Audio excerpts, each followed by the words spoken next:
अस्सलाम वालेकुम स्टूडेंट्स। आज का जो टॉपिक है वो रोटेशनल काइनेटिक एनर्जी। कल हमने जो देखा था उसी की एक सीक्वेंस, एक इम्पोर्टेंट लॉन्ग क्वेश्चन है ये। Kinetic energy of disc and hoop, rotational की बात कर रहे हैं स्टूडेंट। इससे पहले कि हम इसको स्टार्ट करें तो जो डिस्क है वो समथिंग लाइक दिस, और ये अंदर से जो है ये फिल्ड होती है, और जो हूप होता है वो रिंग की तरह का होता है जो कि अंदर से खाली होता है। डिस्क का जो मोमेंट ऑफ इनर्शिया होता है वो हाफ एम आर स्क्वायर होता है, या आप इसको ऐसे भी लिख सकते हैं 0.5 एम आर स्क्वायर। और जो हूप का जो मोमेंट ऑफ इनर्शिया होता है वो एम आर स्क्वायर के इक्वल होता है। यहाँ से हमें पता भी चल रहा है कि जो हूप का मोमेंट ऑफ इनर्शिया है वो डिस्क के मोमेंट ऑफ इनर्शिया से ज़्यादा है। तो आज हम देखेंगे कि अगर हम इनकी काइनेटिक एनर्जी के लिए रिलेशन डिराइव करना चाहते हैं तो हम कैसे डिराइव कर सकते हैं। सबसे पहले हमने काइनेटिक एनर्जी रोटेशनल के लिए एक रिलेशन डिराइव किया था जो कि हाफ आई ओमेगा स्क्वायर के इक्वल था। आई यहाँ पे मोमेंट ऑफ इनर्शिया था और ओमेगा जो है वो एंगुलर वेलोसिटी थी। जो कि हम रोटेशनल मोशन को डील कर रहे हैं तो हम एंगुलर वेलोसिटी को ही डिस्कस करेंगे यहाँ पे। अब जो डिस्क है उसका मोमेंट ऑफ इनर्शिया मैंने पहले ही लिख दी है, हाफ एम आर स्क्वायर के इक्वल है।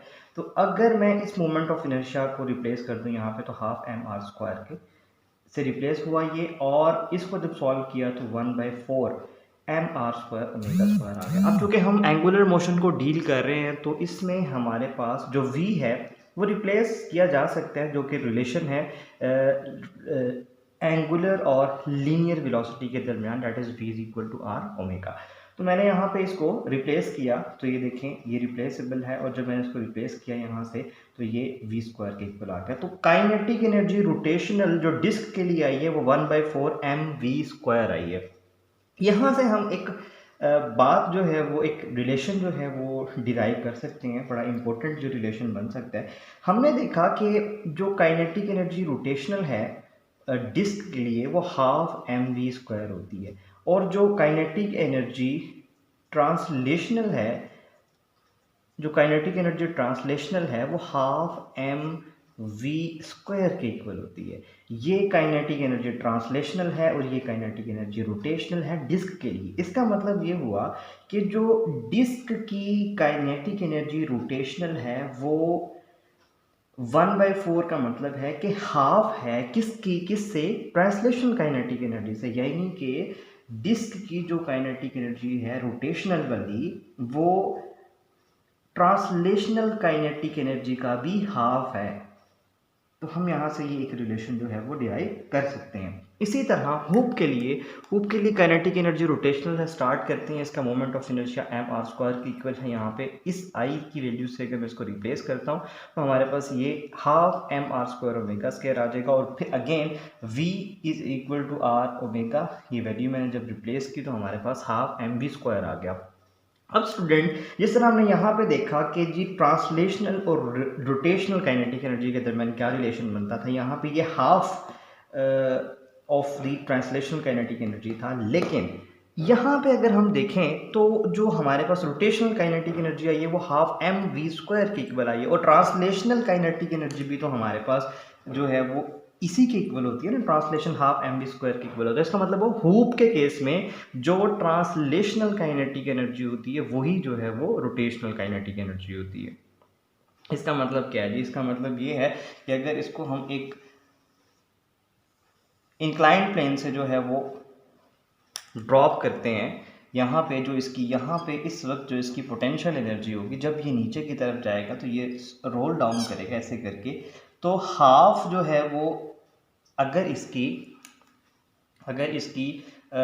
पोटेंशियल एनर्जी यहाँ पे अगर 10 जूल है, अगर यहाँ पे टॉप पे इसकी पोटेंशियल एनर्जी अगर 10 जूल है, तो जब ये नीचे जा रहा होगा बॉटम की तरफ, तो जब ये रोल कर रहा होगा तो 5 जूल इसकी जो है वो रोटेशनल काइनेटिक एनर्जी होगी, और 5 जूल ही इसकी जो है वो ट्रांसलेशनल काइनेटिक एनर्जी होगी। ठीक है, तो यहाँ से हम एक और रिलेशन भी डिराइव कर सकते हैं कि जी लॉस ऑफ पोटेंशियल एनर्जी जो है, लॉस ऑफ पोटेंशियल एनर्जी जो है वो इक्वल होगा kinetic energy rotational plus kinetic energy translational. इसके बाद इन दोनों की स्पीड के लिए जो रिलेशन है वो देखते हैं कैसे ड्राइव करना है। अब अगर हम डिस्क के लिए स्पीड निकालना चाहें तो हम वो निकाल सकते हैं। और अगर मैं एक इंक्लाइन प्लेन से एक डिस्क को और एक हुक को साइमल्टेनियसली ड्रॉप करता हूँ तो हम देखेंगे कि डिस्क जो है वो ज़्यादा स्पीड के साथ नीचे आती है। तो उसकी रीज़न क्या है वो भी हम देखते हैं, कितनी स्पीड के साथ आती है वो भी हम रिलेशन देखते हैं। अगर मेरे पास ये एक डिस्क है जो कि इस वक्त ज़मीन से हाइट एज पे है, तो इस वक्त जो इसके अंदर एनर्जी है वो पोटेंशियल एनर्जी है जो कि एम जी एच के इक्वल है। अब जब मैं इसको इस पॉइंट से ड्रॉप करूँगा तो ये जब नीचे आएगी तो ये रोटेट करेगी, और रोटेट करने की वजह से अब इसकी पहली बात तो इस बॉडी की हाइट जैसे जैसे कम होती रहेगी तो उसकी पोटेंशियल एनर्जी कम होती रहेगी और काइनेटिक एनर्जी बढ़ती रहेगी। अब जो ये नीचे आते हुए रोटेट कर रही है तो इसकी काइनेटिक एनर्जी रोटेशनल होगी, और साथ चूंकि ये सीधी लाइन में मूव भी कर रही है तो इसकी ट्रांसलेशनल काइनेटिक एनर्जी भी होगी। तो इसका मतलब ये हुआ कि यहाँ पे जो काइनेटिक एनर्जी थी वो दूसरी यहाँ पे जो पोटेंशियल एनर्जी थी वो दो तरह की एनर्जी में कन्वर्ट होगी, काइनेटिक एनर्जी रोटेशनल और काइनेटिक एनर्जी ट्रांसलेशनल। तो अभी हमने काइनेटिक एनर्जी रोटेशनल के लिए रिलेशन देखा था, और काइनेटिक एनर्जी ट्रांसलेशन का तो हमें पता है, तो हम देख लेते हैं। तो लॉस ऑफ पोटेंशियल एनर्जी जो हमारे पास एम थी वो किस में कन्वर्ट हुई है जी? रोटेशनल एनर्जी में। किसके लिए? डिस्क के लिए। तो हमने अभी रिलेशन डिराइव किया है, हाफ 1/4 mv² के इक्वल था, और kinetic energy translation half mv² के इक्वल थी। इसका एलसीएम लेके जब हमने इसको सॉल्व किया तो हमारे पास ये आ गया 4mv² + 2mv²।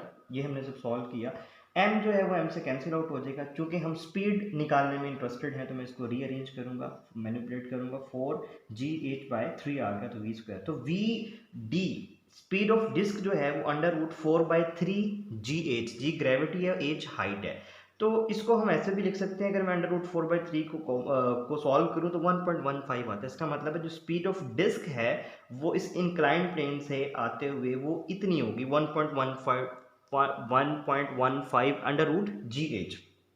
अब इसी तरह ये जिस तरह मेरे पास ये डिस्क थी, मैं हुप भी ले सकता हूँ। अब अगर मैं हुप को जो है वो यहाँ से ड्रॉप करता हूँ तो हुप भी पोटेंशियल एनर्जी को लूज करेगी और वो काइनेटिक एनर्जी रोटेशनल और काइनेटिक एनर्जी ट्रांसलेशनल में कन्वर्ट हो जाएगी। अब हमने यहाँ पे वही एक्सप्रेशन लिखा, एम जी एच जो कि काइनेटिक एनर्जी का लॉस हो रहा था, तो gain in rotational kinetic energy, potential energy का लॉस हो रहा था, तो gain rotational kinetic energy plus translational kinetic energy. अभी हमने डिराइव किया था रिलेशन, हाफ mv² के इक्वल था, हाफ mv² के इक्वल था ट्रांसलेशनल रोटेशनल के लिए।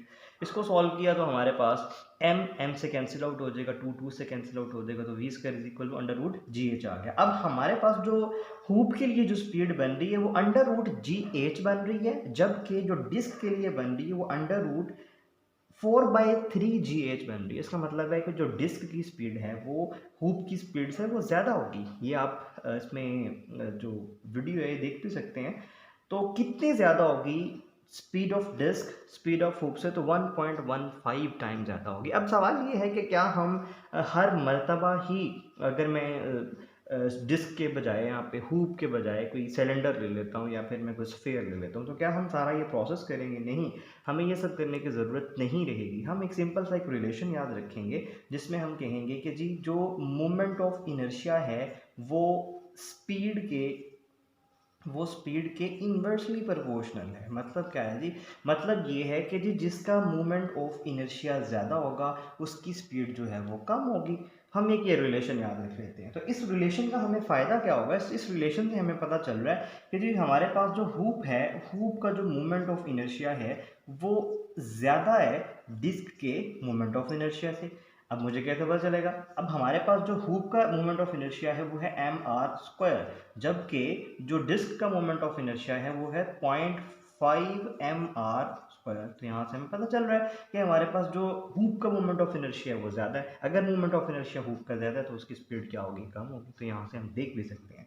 दूसरा, अगर मेरे पास स्फीयर आ जाए, डिस्क आ जाए और हुप आ जाए साइमल्टेनियसली, अगर हमारे पास जो है ये तीनों चीज़ें आ जाएं, तो हम इसका अगर ऑर्डर लिखना चाहें कि किसका जो हमारे पास है मोमेंट ऑफ इनर्शिया कम होगा, किसका ज़्यादा होगा, तो हुप के लिए तो हमने देख लिया कि जी हमारे पास आ गया जी moment of inertia of hoop जो है वो mr² के इक्वल आ गया। और डिस्क के लिए हमने देख लिया जी वो 0.5 mr² के इक्वल आ गया।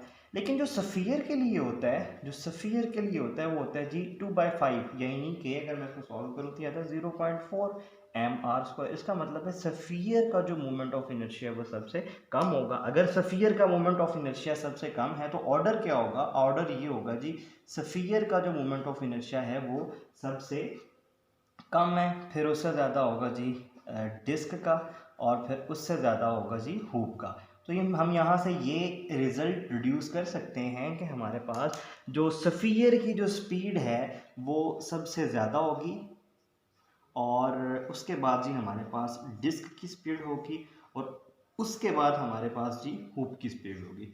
तो ब्राउन कलर में डिस्क है, ब्लू कलर में हुप है। डिस्क जो है वो पहले इंक्लाइंड प्लेन से नीचे आती है, इसकी स्पीड ज़्यादा है, हुप की स्पीड कम है।